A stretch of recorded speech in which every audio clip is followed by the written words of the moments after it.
Good evening, Alaska. This is Dr. Ann Zink. Tonight is April 26th, and I wanted to provide a brief video update regarding COVID in the state. Over the weekend, on Saturday, we reported no new cases. This represents the calendar day on Friday, and it was fantastic to have a day with no cases. But we know that we'll continue to see cases, and it's important that we keep testing and tracking and isolating the cases as quickly as possible. Sitka has been very proactive in that and was testing a long-term care facility and did find an asymptomatic resident, which they announced later Saturday afternoon.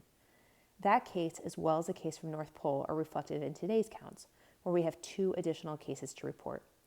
We really appreciate the partnership both with Sitka and North Pole as we identify those cases, try to track and trace their isolation, and look at all of their contacts to make sure that there's no further spread. Later this afternoon, in a press release, we also announced that there's an additional case from Goose Creek Correctional Facility. That case will be reported in tomorrow's case count.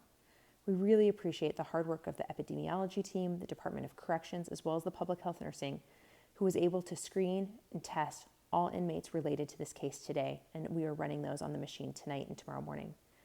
I just wanted to make sure that everyone was updated about the ongoing work that's been happening over the weekend. I hope you got outside and enjoyed some of the sun.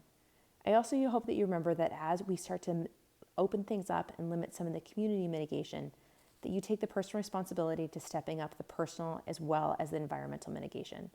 That means face coverings when going outside and in public, washing your hands on a regular basis, and still minimizing that circle of people that you interact with as much as possible. In general, if you can't think of and be able to name everyone you interacted with or come very close to it over the past week, you're interacting with too many people. So try to limit your experience, try to limit your exposure, and make sure that we keep the lid on COVID-19.